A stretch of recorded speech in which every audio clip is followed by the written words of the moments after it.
Соңғы жылдары мемлекеттік жекешелік әріптестік арқылы инвестиция тарту ұлғайды. Бұл жалпы ішкі өнімнің өсуіне 0,2% деңгейінде үлес қосты. 1 мамырдағы жағдай бойынша жобалардың жалпы саны 2,9 триллион теңге сомасына 1285 жобаны құрайды. Оның ішінде 1,5 триллион теңге сомасына 548 шарт жасалды. Дайындық сатысында 1,4 триллион теңге сомасына 737 жоба бар. Инвестиция көлемі жағынан ең үлкен жобалар көлік инфрақұрылымы, энергетика және телекоммуникация саласында іске асырылуда.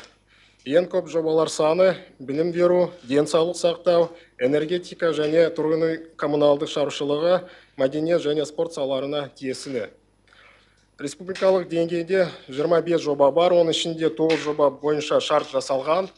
Конкурс сатысында 2 жоба және жоспарлау сатысында 14 жоба.